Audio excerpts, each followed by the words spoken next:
Hello, welcome back to the Luxe Budget. My name is Emily and I am in the process of getting ready for a 4th of July party. And I was about to pour myself a glass of wine and I thought that this could be a really good opportunity to talk about the proper way to taste a glass of wine. And you might be thinking, come on, we all know how to drink a glass of wine. And from a strictly execution standpoint, you're right.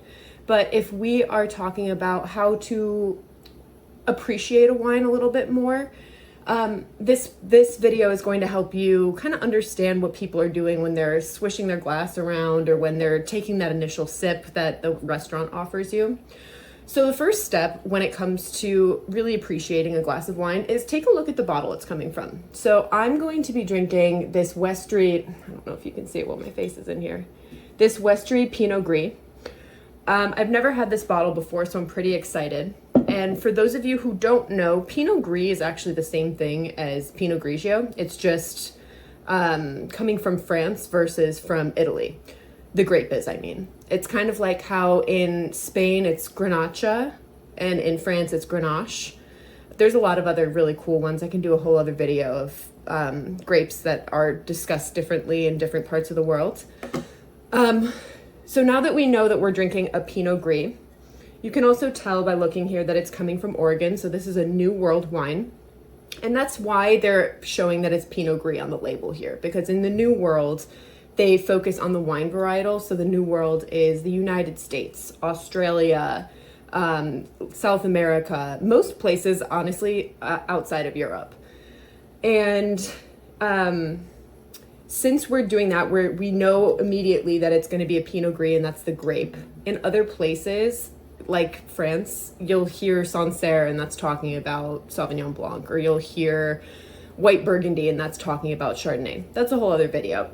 But just looking at the label is step one. So we know that it's a 2018 vintage. We know that it's Pinot Gris, and that it's coming from Dundee Hills, Oregon. So that's a lot of information just right there. When you take a look at the back, you can also see that it's got about 13.1% alcohol, which is pretty, I'd say like average to high for a white wine.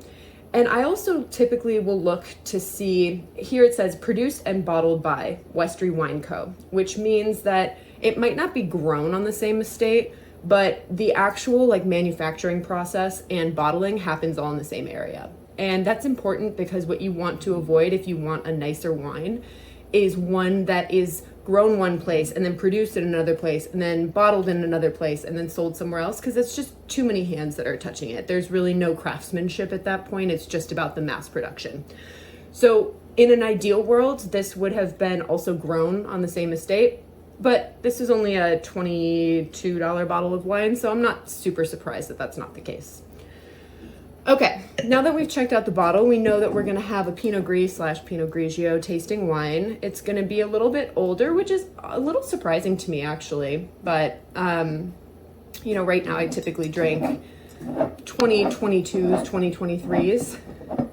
And 2018 is a little bit older than I typically drink for white wine. So I'm curious how that's going to affect the taste of it.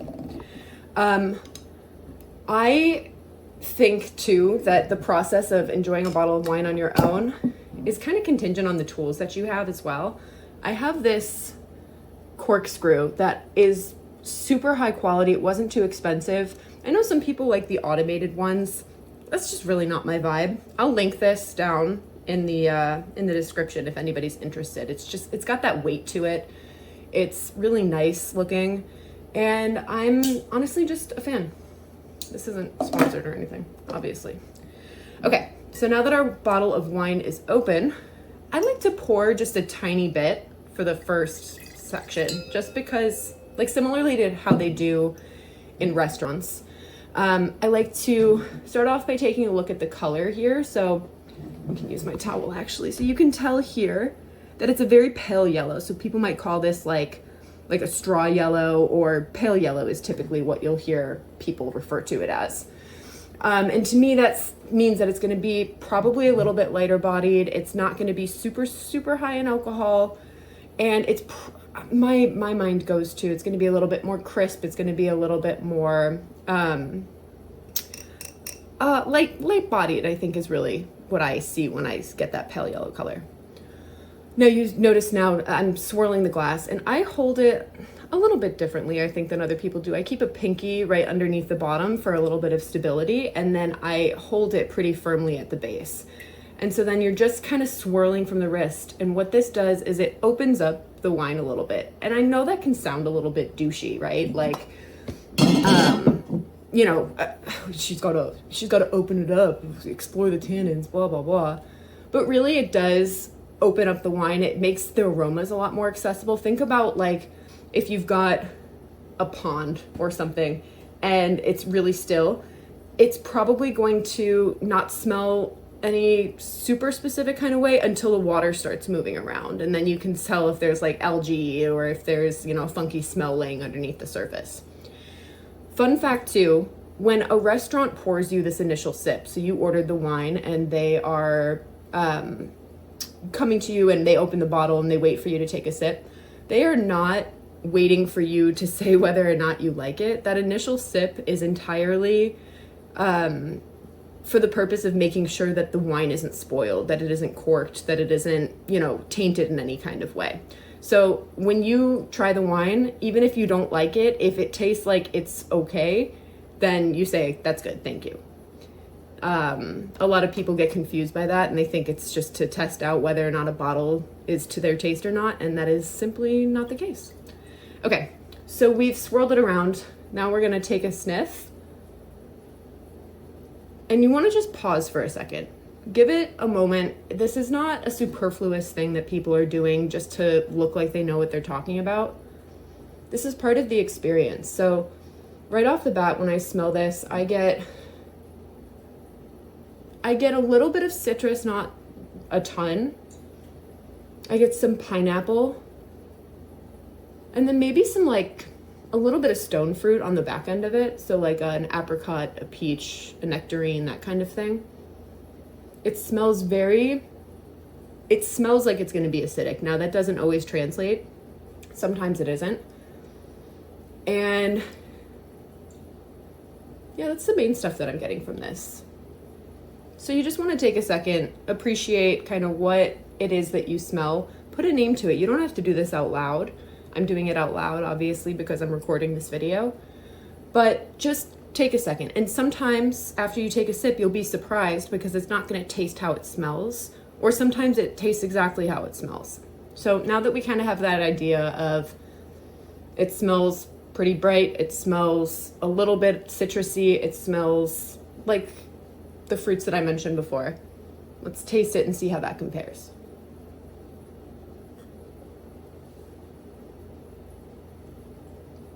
So what I just did there, when you get the wine in your mouth, you'll notice some people do that like thing. That's to kind of aerate it more when it's in your mouth too. I actually just move my tongue up and down to kind of get the entire wine across my mouth and get that movement. So actually this is I don't normally like Pinot Grigio or Pinot Gris, but I actually really like this. It is pretty similar on the palate to how it smells on the nose. I would say that this has a very, to me, it's very pineapple-y. And rather than stone fruit now, I'm getting more of like orchard fruit, so like an apple. And so maybe less so than that mild citrus that I smelled. I'm getting more maybe like a Granny Smith apple. So it's got that tartness there, but it's not quite as citrusy or acidic as like a citrus fruit, like a lime or lemon or grapefruit.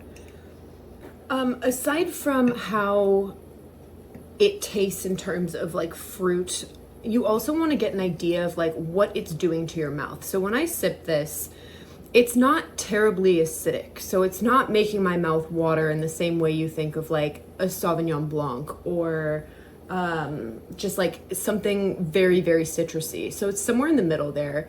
You also want to talk about or think about how it feels in your mouth. So when people talk about body, they talk about like full body, medium bodied, light bodied.